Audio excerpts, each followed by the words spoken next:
practice problems based on the first lecture in fiscal policy. And so the first portion is just asking you to figure out, is it automatic, discretionary, expansionary, contractionary? A couple of these are tricky. That's why I put them in here to make them a little bit hard for you.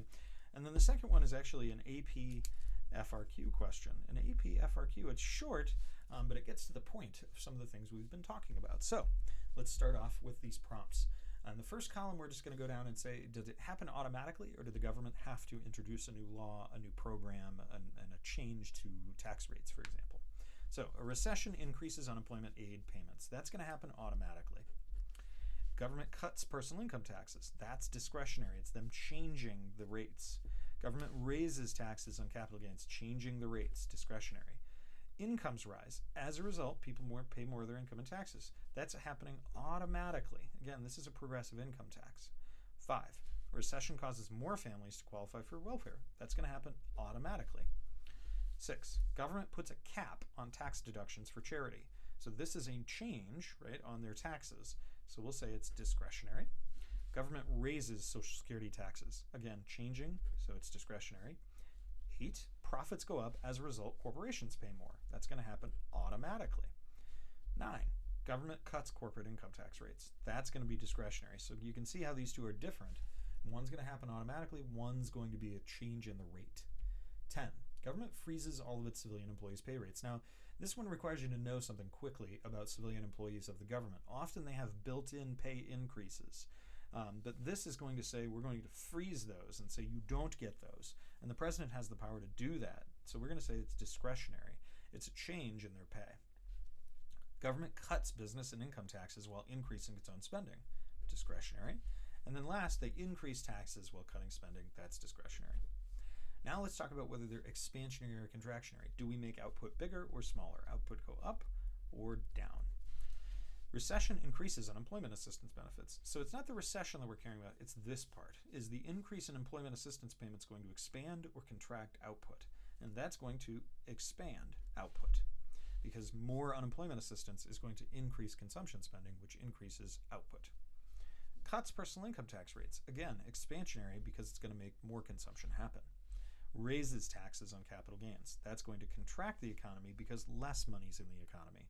The government's taking that taxes. 4th, people pay more of their income in taxes. That's going to contract. 5th, recession. Again, the recession isn't what we're causing. It's more families qualify for welfare. So this is an expansionary policy. It's the fiscal policy we're looking at here. Government puts a cap on tax deductions for charity. Now this one's tricky unless you understand what it's saying. There is a tax deduction for charity, but we're going to restrict it, which actually means that people's taxes will go up because they're going to have to pay more.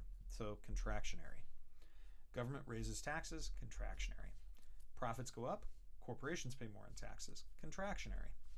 Government cuts taxes, expansionary, government freezes all of its employees' pay. Now this one initially, again, you might be like, it's neither.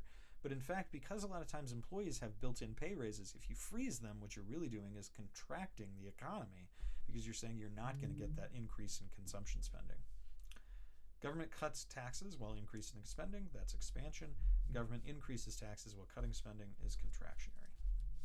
Now let's take a look at the bottom problem. Assume the U.S. economy is in a recession. This is important. Oh my gosh. You have to notice this. Do not immediately start reading part A. Read the question. Read the question. 9 times out of 10, if you read the question, you'll be fine. Draw a correctly labeled graph of the LRAS, SRAS, and AD and show each of the following. PL1, Y1. So we'll do that right down here. Quick little picture. And what did it say? Oh, it said we are in a recession. So we're going to draw the X. And when we draw the X, you got to think about price levels and output. Where are we now? We're at Y1. So in order for us to know where should we put the where should we put the LRAS? Where should we put the LRAS? Well, if we're in a recession, that means that YF is going to be bigger than Y1. The other way to say that, Y1 is going to be smaller than YF, right? So down here, we're going to need a YF here. So we put the LRAS right there. Okay, first part of the question done. Now assume the Eurozone, a major trading partner, enters recession. What will be the effect on exports? Well, exports will go down, U.S. net exports, because the EU buys less. You could just say they buy less. You could also say the EU is poorer, so they don't buy less, right? They have less people who have money, so they buy less, something like that. On your graph, show the effect on real output in the United States. In other words, what goes on in the US picture because of this? Well, if US net exports go down, then aggregate demand goes down. AD1. And so it says on real output. So what do we need to do? We have to put in Y2. That's the output that changes. Critically important. If you don't do this here, you will not get the problem right. If you just include the aggregate demand shift, you're not actually talking about the output change. So you absolutely have to label the graph to get that point.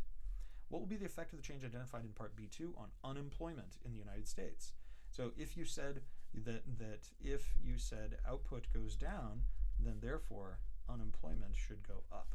Now, if on the other hand you screwed it up and you said if Y1 goes up, then you actually had to say unemployment goes down. So hopefully this helps you make sense of some of the fiscal policy that we've been taking a look at. I'll see you next time.